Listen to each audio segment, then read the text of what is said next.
Dios los bendiga a todos.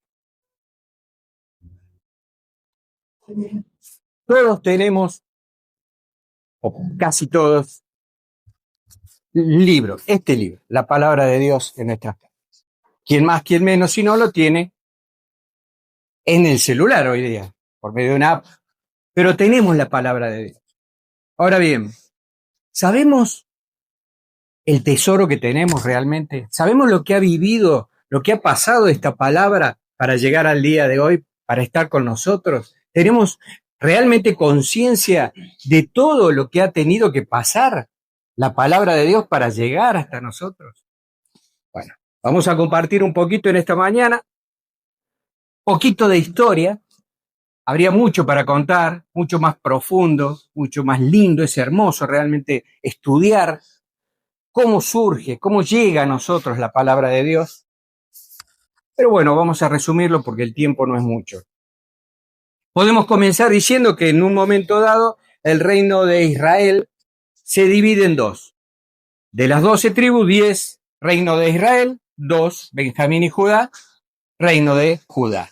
Estos dos reinos son invadidos, los de Israel por los asirios, que los llevan deportados, los sacan de su tierra y se pierden las 10 tribus.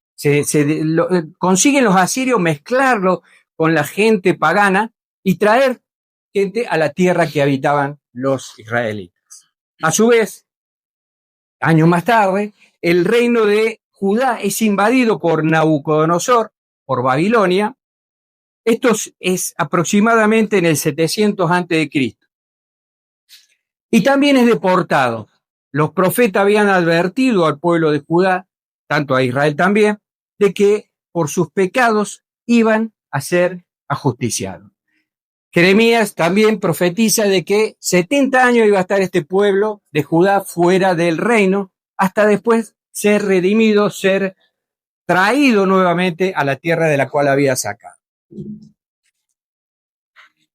Cuando Babilonia es tomada por los medo-persas, que también era otro imperio naciente, el rey Ciro le permite a los judíos regresar a la tierra de ellos, a la tierra que les corresponde. El primero que vuelve es Zorobabel, que comienza la reconstrucción del templo de Israel. Luego lo sigue Nehemías, que se encarga de la construcción de las murallas de la ciudad, que eran vital en esa época.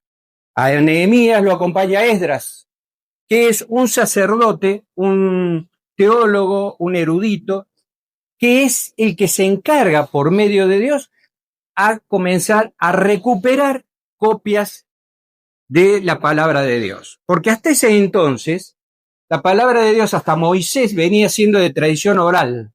Se pasaba de palabra en palabra hasta Moisés, y luego de Moisés ya comienza a ser escrita la historia. En papiros sueltos, papiros que hechos con pieles de animales, que tenían su buena longitud. Estos papiros los recuperaba Esdras, tanto de lo que habían podido llevarse y cuidar allí en el cautiverio, como los que podían haber quedado en la tierra de Judá, y comienza a organizarlos, comienza a acomodarlos. ¿Para qué? Para que compartirlo con el pueblo que había perdido un poco la identidad y la conexión con el Dios único. Esdras acomoda lo que hoy sería la Torá, la Torá que está compuesta por los 5 libros, Génesis, Éxodo, Levítico, Deuteronomio y Números. A su vez, están también la Torá, está dividido, este libro, esta compilación, no libro, está dividido en 3. La Torá, están los profetas y los escritos. Todos estos papiros eran leídos en las sinagogas, compartidas con el pueblo en las sinagogas. Aquí empieza la palabra de Dios escrita. Ya estaba la palabra de Dios que venía de tradición oral, pero aquí empieza a plasmarse el nacimiento de lo que hoy tengo en la mano y que ustedes tienen en sus casas. Nacimiento, digo, en papel. A su vez, esta compilación pasan los años ¿Y cómo sigue? De copia en copia, de copia en copia, por medio de los escribas, que eran personajes realmente que hacían una tarea tremenda, tremenda, porque iban de letrita en letrita y letrita y letrita, y es más, iban recitando primero en voz alta lo que iban a escribir para luego escribirlo y no equivocarse. Imagínense que le podía llevar días, meses y años hacer copias de la palabra del Señor. Lo peor de los escribas que le podía pasar es que cuando iban llegando al final se equivocaran. Tenían que desechar todo y volver a empezar. ¿Cómo sería importante y cómo sería su misión que cuando anotaban o escribían el nombre del Señor o algo referido directamente al Señor, usaban una pluma nueva o la lavaban 7 veces para dejarla pura de nuevo? Y usaban una tinta especial que solamente ellos conocían su fórmula, una cinta sagrada. Y también para referirse al Señor usaban, los papiros eran de animales sagrados.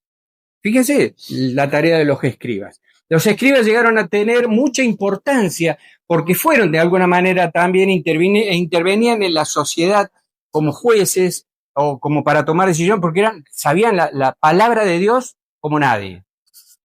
Imagínense, vivían escribiendo y escribiendo y escribiendo y escribiendo. En el año 230 y pico, a su vez, el reino de Judá es tomado por los griegos, y se habían expandido, cae Babilonia, son tomados por los griegos por medio de Alejandro Magno. Alejandro Magno, en su afán de crecer y de tomar, prácticamente tomó todo el mundo antiguo, necesitaba esta ruta y va a Jerusalén y toma Jerusalén. Pero de una manera ciertamente pacífica, ¿no? Dentro del reinado de Alejandro Magno, de los griegos ya instalados como potencia, como imperio mundial, se establece que prácticamente la lengua universal era la griega. Surge entonces un gobernante llamado Ptolomeo II que hace la biblioteca de Alejandría, en Egipto. Una biblioteca que era considerada en el mundo antiguo una de las maravillas del mundo. Y este Ptolomeo dice, tengo que tener todos los textos, todas las copias de todas las culturas y de todos los lugares que son nuestros, estaban invadidos obviamente, tengo que tenerlos. Y se dan que no tienen de los judíos. ¿Qué hace Ptolomeo? Encarga a 72 judíos sabios, eruditos de la palabra, 6 de cada tribu de Israel, y les encarga y le encomienda la misión de traducir de los textos hebreos y arameos al griego. De allí nace la Septuaginta, por los 70, aunque en realidad eran 72, pero bueno, esos dos los tendrían de cadete. Pero de ahí nace la Septuaginta, que es la palabra ya traducida al griego. Con esta Septuaginta nosotros llegamos al Nuevo Testamento, a Jesús. De hecho, Jesús y los apóstoles y todos los que predicaban en ese momento, compartían de la palabra, lo hacían basado en la Septuaginta, en la palabra griega. De ahí tenemos que la palabra de Dios, la Torá, los libros judíos propiamente dicho, eran en hebreo, arameo y el Nuevo Testamento en griego. Hasta aquí nos damos cuenta del por qué el Nuevo Testamento era griego, era la potencia, era el imperio dominante y era el que había impuesto su vocabulario, su lenguaje, su cultura, había influenciado muchísimo en las sociedades de los pueblos que habitaban o que habían tomado. Esta Septuaginta llega entonces, como dije, hasta el Nuevo Testamento. Si miren cómo va manejándose, cómo Dios va haciendo las cosas maravillosamente, que si no se hubiera hecho todo este proceso y hubiera sido la palabra de Dios pasada al griego y hubiera quedado solamente en arameo y en hebreo, esta palabra de Dios hubiera quedado circunscripta a los judíos. Porque ¿quién iba a entender arameo griego? Es como nosotros. No entenderíamos. En cambio, como la palabra estaba ahora en griego y era el idioma universal, todos y muchos podían leerla. Fíjense, ya como Dios ya preparaba todo para que la palabra de Dios a nivel mundial sea esparcida, compartida y conocida. Hasta aquí tenemos también, en el Nuevo Testamento, las cartas paulinas, tenemos los evangelios, tenemos el libro de Hechos, todo esto en pergaminos independientes. Todos estos sueltos, por decir así, y copias de copias de copias de copias. Los que llegan al día de hoy o los que se han encontrado no son los originales, sino copias de copias. Pero bueno, hay copias que datan de los primeros siglos, prácticamente ahí in situ del original. En el año 323 después de Cristo, el Imperio Romano se hace cristiano por medio de Constantino, que lo declara como religión oficial. Hay mucho para evaluar ahí también porque el imperio, la decisión de Constantino tenía mucho de político. Podemos especular si se convirtió, creía realmente en el cristianismo o no, pero bueno, había, creo yo, personalmente creo que había más una cuestión política que de creencia. Les convenía más porque era arrollador el crecimiento del cristianismo, más allá de que era perseguido, de que eran muertos, era arrollador. Y bueno, por este mismo motivo comenzaron a surgir muchos textos que no eran originales, muchas doctrinas erróneas. Comenzó, como estaba todo todavía en papiro suelto, comenzaron a haber copias de copias mal interpretadas y comenzó a tergiversarse la palabra de Dios. Ante esto, y ya habiendo una cabeza de obispos o de papado, vamos a decirle, en Roma, ya como religión oficial, el papa del momento reúne en un concilio en Cartago en el 397 todos los sacerdotes eruditos de la época para establecer el canon definitivo de la Iglesia, para ponerle límite a eso, a esa mala interpretación que venía habiendo y que lo que provocaba es algo parecido a lo que pasa hoy, que se hacen muchas locuras porque se pierde el eje principal. Entonces, la idea fue en este concilio de establecer el canon y se establece. Se decreta que este canon estaba formado por 46 libros del Antiguo Testamento. ¿Por qué 46? Porque se toman los deuterocanónicos, que son libros que después se sacan, el protestante las saca, la iglesia protestante, y quedan 39 libros para nosotros. Al día de hoy llegan 39. Pero se toman 46 y los 27 o 26 del Nuevo Testamento. ¿Por qué 26 y no 27? Porque hasta el 419 no se incorporó el Apocalipsis. Era el más complejo, el más difícil y el que todavía dudaban mucho si se incorporaba o no. Hasta que en el 419 lo incorporaron, quedando como al día de hoy el Nuevo Testamento conformado por 27 libros. En este concilio también se sienta la base de la cohesión doctrinal y de las tradiciones, procedimientos y todo lo que la Iglesia quería imponer y establecer como la forma que tenía que actuar el cristiano fuera de la Iglesia y dentro de la Iglesia. Los ritos, en algunos casos también. En eso se establece este concilio. En el 405 después de Cristo surge como idioma sagrado, vamos a decirlo así, el latín.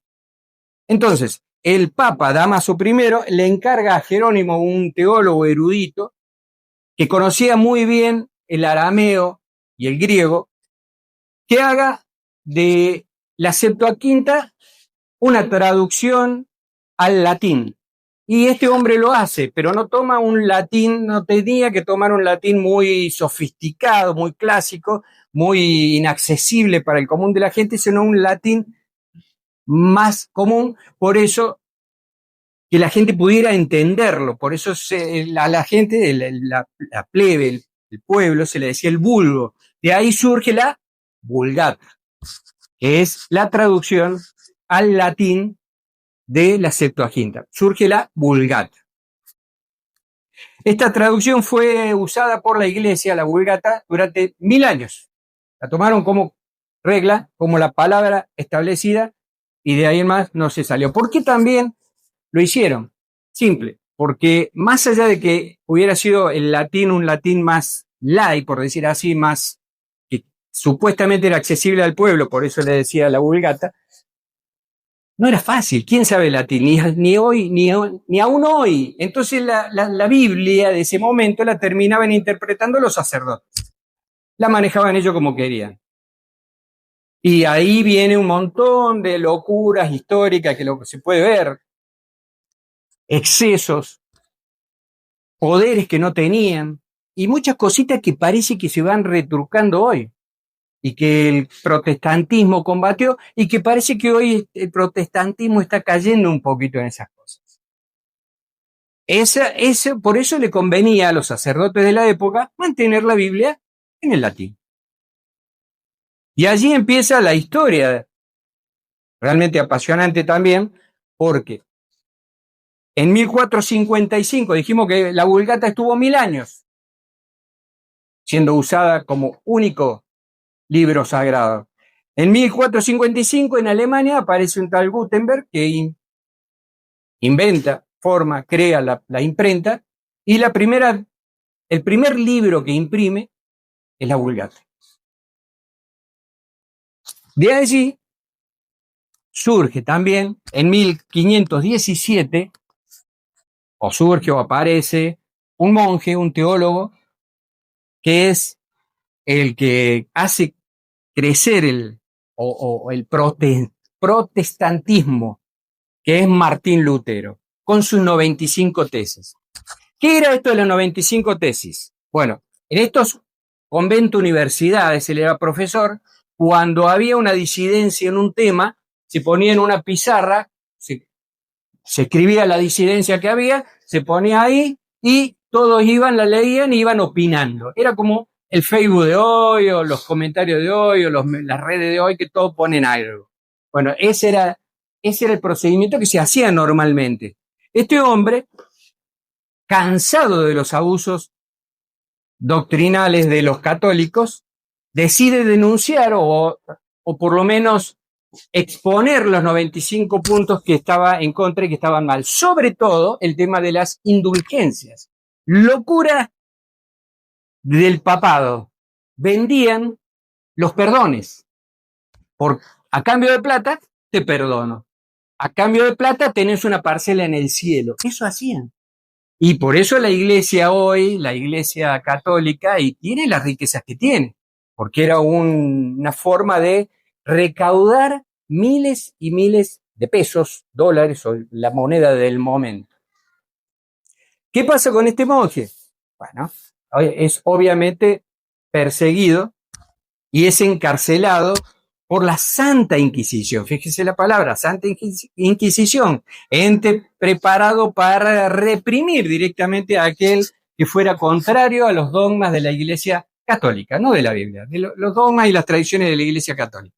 La Santa Inquisición encarcela a Lutero y ni lerdo ni perezoso, y aprovechando el tiempo de la encarcelación, traduce la Biblia, la Vulgata, la traduce al alemán. O sea que podríamos decir, como dirían hoy, le salió el tiro por la culata.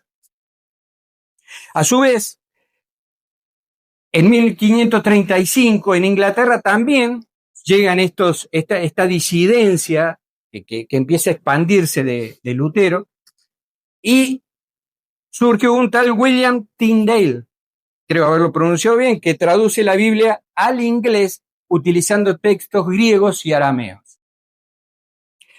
También, por haberse abrazado el protestantismo y haber hecho una Biblia en inglés protestante, es también considerado hereje y perseguido y ajusticiado y muerto en la hoguera.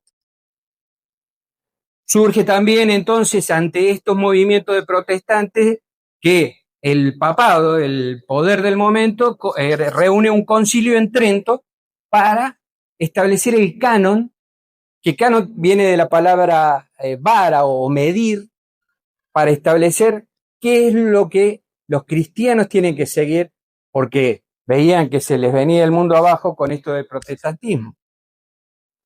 Entonces se reafirma el canon católico de los 46 libros completos con los 27. A su vez, en el 620, creo que era, surge el Islam. aparece recién ahí el Islam. El profeta Mahoma tiene las revelaciones y surge la religión árabe. Fíjese, lo cuento como un detalle curioso, porque fíjense, la historia que tenemos de la palabra de Dios y a dónde surge el Islam. En el 600 después de Cristo. Y este Mahoma, bueno, recibe revelaciones, se dirige a la Meca, lo establecen como un lugar sagrado, muere a los años, y por supuesto, su cuerpo está ahí.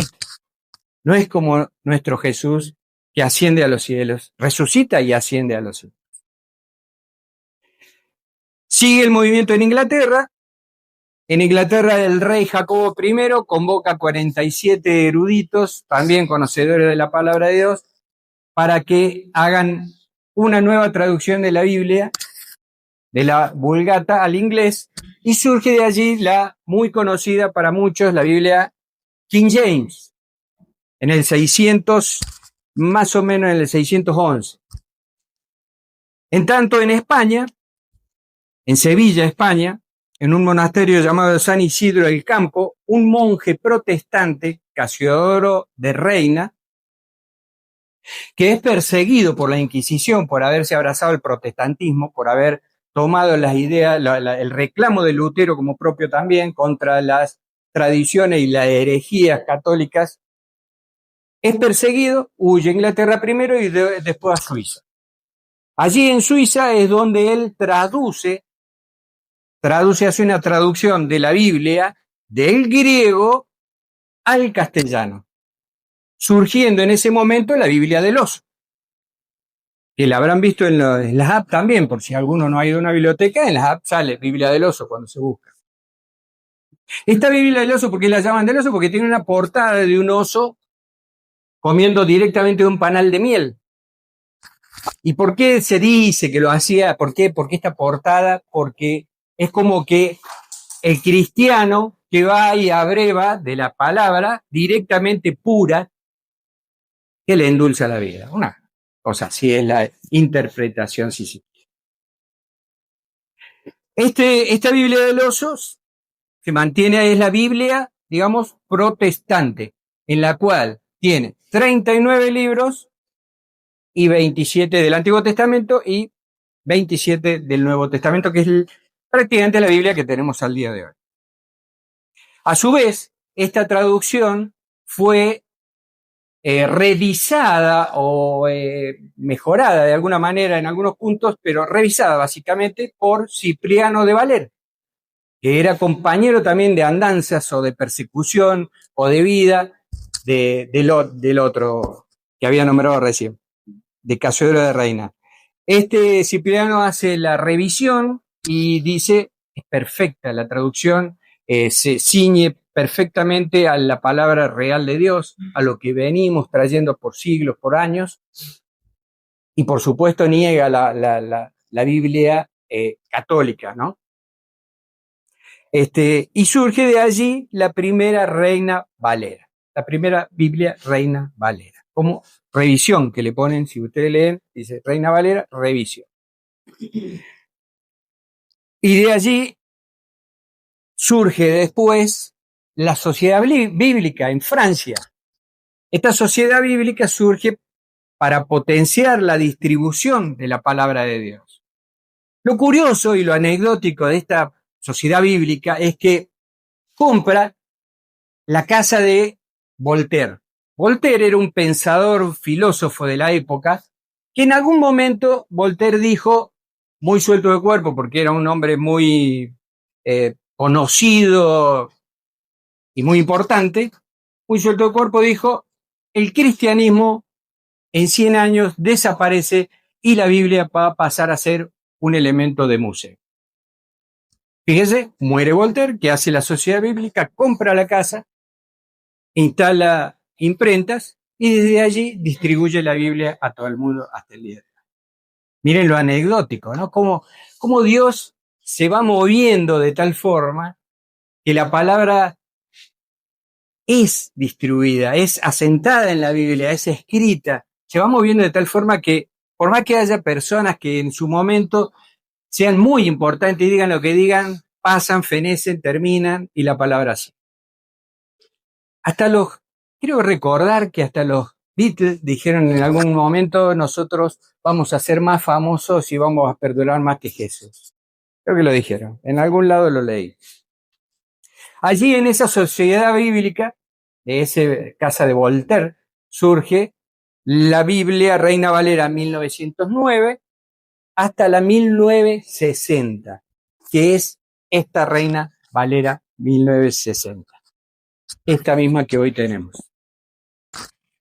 Fíjense que yo he hecho un resumen de la historia, da para mucho más, es la verdad que es apasionante. Cuando yo leía y buscaba, como que digo, para Sergio, para un poco, porque era tanta información junta, tan lindo todo, que por mí quería compartirlo todo, porque se te llena la cabeza de cosas, y digo, si quiero decirles todo, pero bueno, después me tuve que sentar hasta hace un rato esta mañana y tratar de resumir a lo loco, porque digo, es mucha info y da para más un estudio bíblico que para una prédica.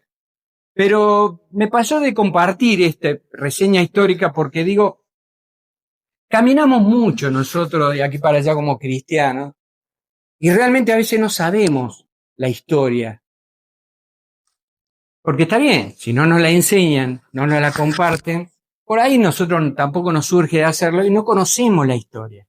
Entonces no entendemos por qué te dicen la Septuaginta, la Vulgata, la Biblia del Oso y qué sé yo. Yo, claro, tampoco entendía en su momento.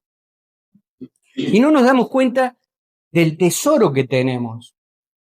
Lo que Dios nos ha dado, esto, su palabra, el tesoro que tenemos en nuestras casas. No nos damos cuenta del valor que tiene. Cómo la Biblia, la palabra de Dios es viva, como dicen, es viva. La palabra de Dios es viva, ha vivido muchas cosas. Esta palabra de Dios ha sido perseguida, ha sido quemada, ha tratado de ser aniquilada.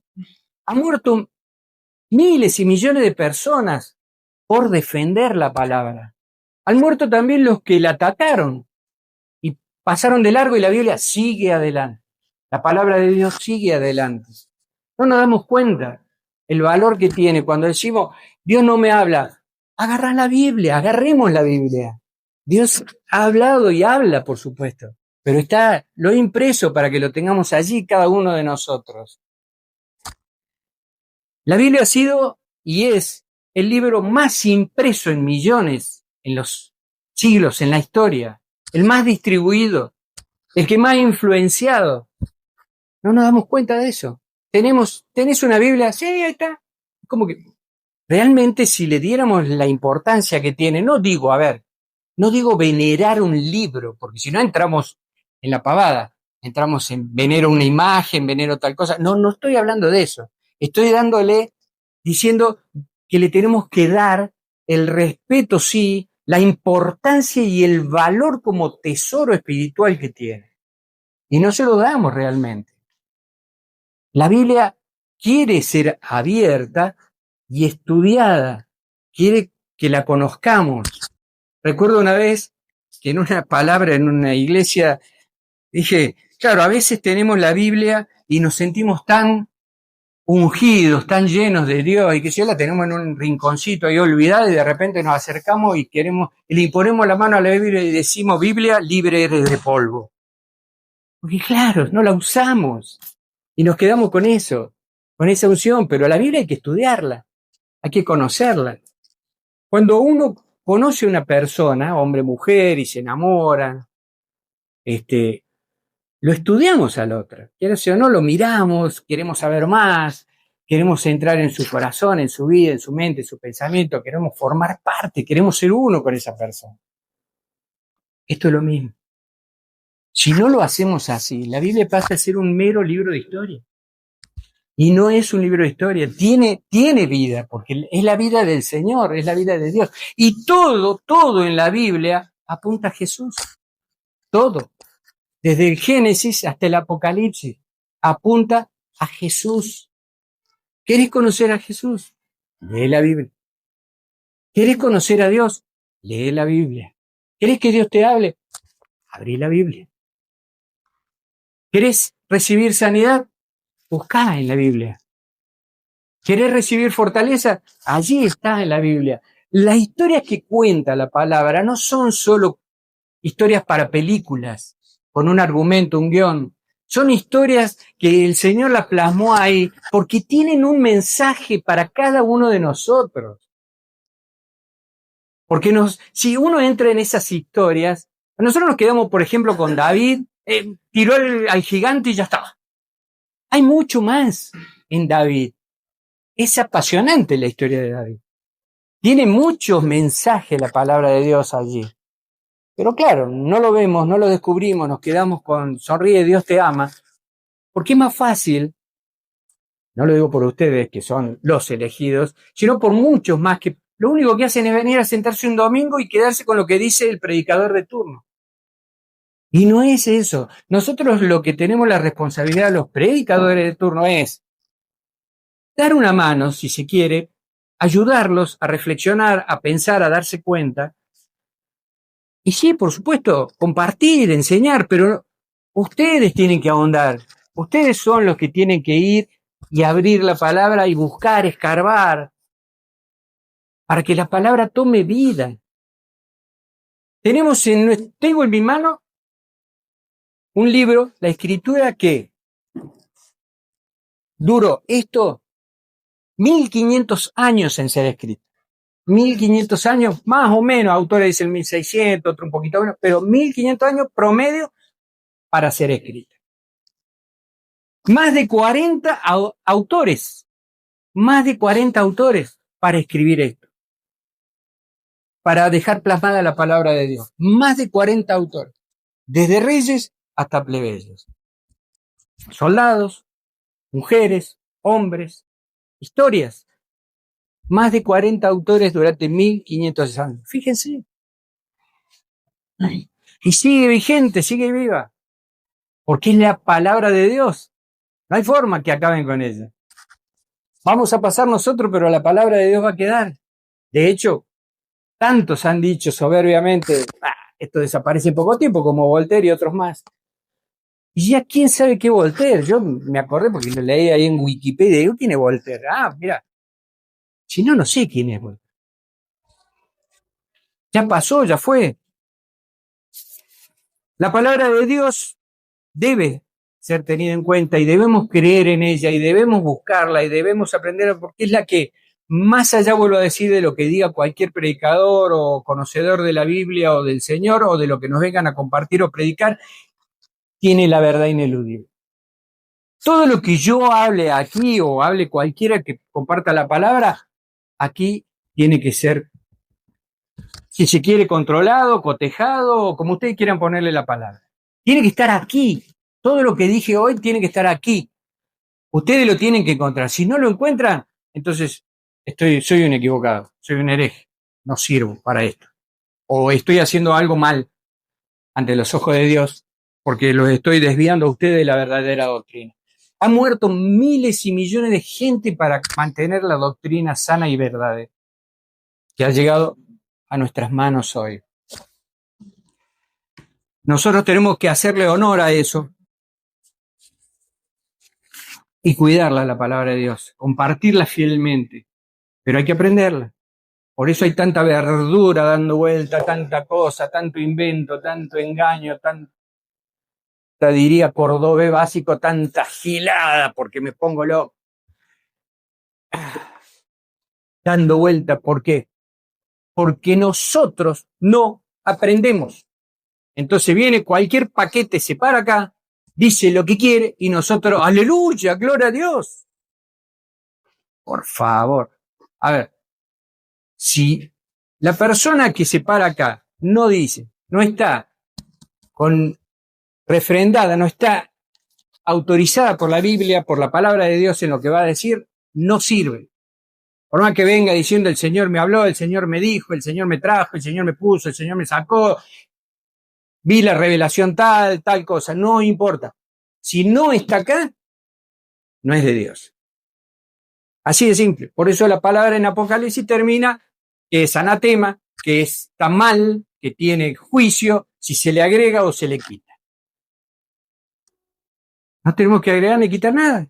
es leerla y entenderla. Ahora hay traducciones en lenguaje actual que nos hacen mucho más fácil. Quizás un Reina Valera, yo le diría, ustedes sois. En cambio, yo así en castellano le digo, ustedes son. Es más fácil,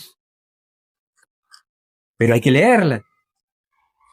La palabra de Dios debemos tomarla como tal, como la Biblia como tal, como la palabra de Dios, como lo que es, viva y eficaz.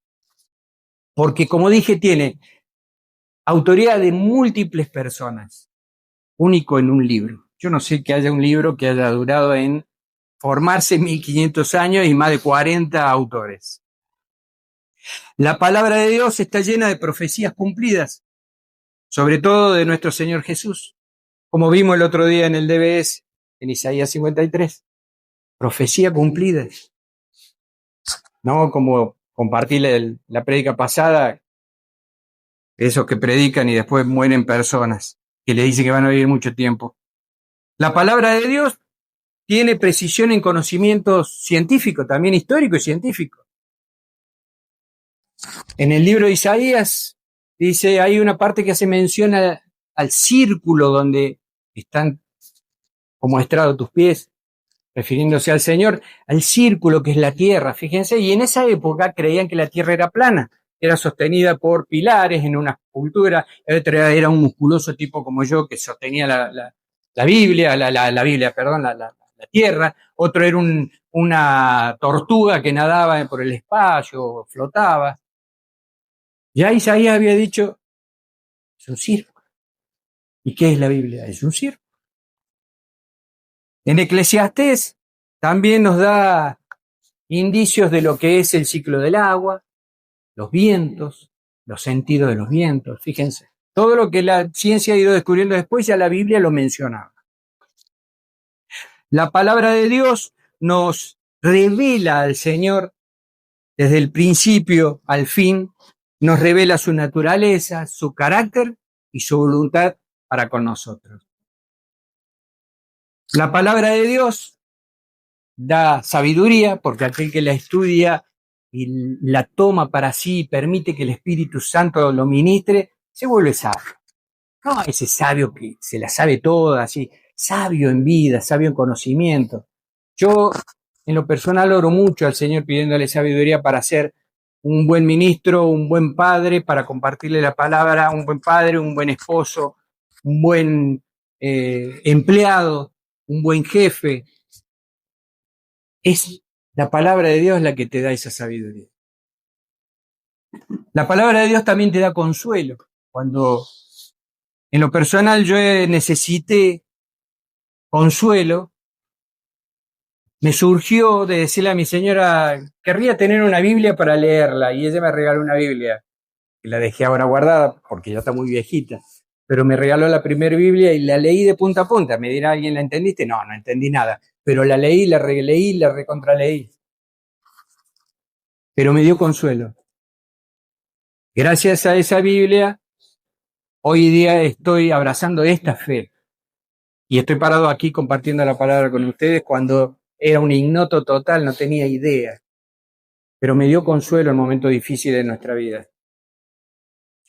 La Biblia también nos enseña el camino a la salvación.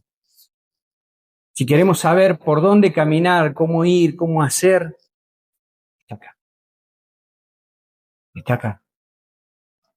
La Biblia es el único libro que hace transformaciones personales profundas y duraderas. Podemos leer un libro de autoayuda que nos dé tips, cosas seguro, pueden servir, sí, pero muchas veces son efímeros. La Biblia, la palabra de Dios, cuando se toma para sí, cuando permitimos que el Espíritu Santo nos ministre, hace transformaciones permanentes y duraderas.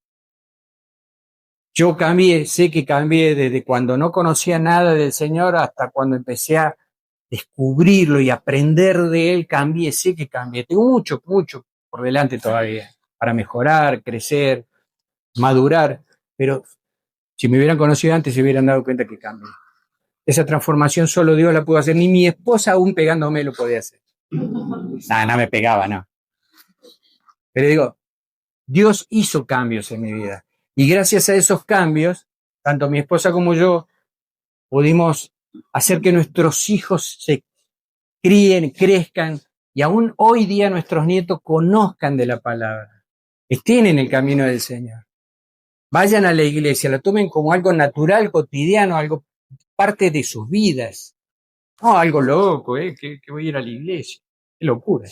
No, es natural para ellos, son chiquitos así, vamos a la iglesia el domingo y ya saben que van a la iglesia. Gracias a eso. El apóstol Pablo, para ir finalizando, nos dice en 2 de Timoteo que toda escritura es inspirada por Dios, útil para enseñar, para redarguir, para corregir, para instruir en justicia, a fin de que el hombre sea perfecto, enteramente preparado para toda buena obra. Fíjese, Pablo nos dice lo valiosa que es la Biblia en nuestras vidas. No nos debemos quedar con solo eso. Tenemos que aprender más, tener ese hambre de aprender más. Y Juan, en 20:31, nos dice de la palabra, pero estas han sido escritas para que creáis que Jesús es el Cristo, el Hijo de Dios, y para que creyendo tengáis vida en su nombre. Fíjense, la palabra de Dios ha sido escrita. ¿Para qué? Para que nosotros aprendamos de Jesús, para que lo conozcamos y para que tengamos salvación por medio de él. Aprendan la palabra, busquen, indaguen. Hoy hay muchos medios. Hoy hay mucho más accesibilidad que antes. Yo me acuerdo cuando era más chico, Julio sabía de pergaminos, quizás. Era difícil porque venían las enciclopedias, los libros que había que coleccionar o buscar o indagar, o yo en su momento, aún estudiando en la facu, tenía que ir a la biblioteca porque no tenía acceso económico y acceso a otros libros. Hoy en día, los medios, si los sabes usar y con cuidado, te brindan un montón de posibilidades para aprender. Es maravilloso, es maravilloso. Yo los insto a que aprendan de la palabra. No se queden solamente con que quiero la unción, quiero el mover, quiero la visión, quiero la profecía. A ver, yo no reniego de eso, pero lo mantengo ahí. Si Dios me quiere dar unción, me quiere dar profecía, me quiere dar palabra, biribiri o lo que sea, me lo va a dar. Pero yo tengo que aprender de Él. Es mi obligación como cristiano, saber. No se me puede parar un testigo de Jehová, golpea mi casa, salgo y me recita la Biblia y yo quedo, ¿guau? ¿Qué le digo? A ver, equivocado o no, los tipos se te paran enfrente y te recitan toda y vos le decís, no, pero yo creo, sí, porque usted cree, porque tal cosa, porque... Y te queda, ¿a quién no le ha pasado? No ponga cara de que, a él solo le pasó. Algunos hasta se ha escondido detrás de la puerta para, si son los testigos, no sabían. Pero nosotros los cristianos tenemos que saber, tenemos que tener argumentos. ¿Por qué la gente a veces no convencemos a nadie? Porque el Espíritu Santo me guía, me va a dar palabras. Sí, pero está diciendo. A veces no sabe ni qué decir. Tenés que estudiar la palabra. Hay que estudiar la palabra. Por eso hoy me digo, no voy a compartir la palabra de si el Espíritu Santo vino o no vino. Está con nosotros, ¿no? Pero quería compartir de esto, de estudiar la palabra, de saberla, de hacerla de uno, parte de uno. Realmente es apasionante. Yo, la verdad, debo haberlos hartado porque deben haber abierto hasta YouTube y ¿qué es la Biblia? ¿Cuántas Biblias hay? Y qué sé yo. Porque te atrapa, qué sé yo. A mí me gusta, la siento. Y aparte entiendo que para poder estar aquí parado compartiendo con ustedes, tengo que saber. Primero para mí y por supuesto para compartir. Y esa es la misión de todos y cada uno de los cristianos. ¿Por qué fracasamos tanto? ¿Por qué hay tanta cosa rara dando vuelta? ¿Por qué hay tanta mala interpretación de lo que es la unción, de lo que es la presencia de Dios, de lo que es la llenura del Espíritu Santo, de lo que es el bautismo del Espíritu Santo? ¿Por qué hay tanto error? Porque no la conocemos. Démonos la posibilidad de conocer. Démosle a la palabra de Dios la posibilidad de que nos hable por medio del Espíritu Santo. Orar, pedirle al Espíritu Santo que revele. Se puede, se puede. No es un libro difícil, no es un libro complicado. Es un libro que hay que prestarle atención. Tiene mucho, mucho, mucho para decirnos a cada uno de nosotros. Los invito a orar. Gracias, Señor, por tu palabra. Gracias, Señor, por este momento. Gracias, Señor, porque por medio de la historia nos has enseñado lo viva que es tu palabra. Gracias, Señor, porque si tu palabra ha pasado por muchas dificultades para llegar al día de hoy, ¿cómo nosotros no vamos a pasar por las dificultades que sea para llegar a estar en tu presencia? Gracias, Señor, porque tu palabra nos guía a tu Hijo Jesús. Porque por medio de ella te conocemos a ti y lo conocemos a Él. Por medio de Él te conocemos a ti. Por medio de Él llegamos a ti. Gracias, Jesús, porque nos dejaste tu Espíritu Santo que nos ayuda, que nos da el conocimiento, el entendimiento para poder leer la palabra de Dios y entenderla y atesorarla, valorarla y aplicarla en nuestras vidas y compartirlas con otros. Gracias, Señor. En el nombre de Jesús, amén.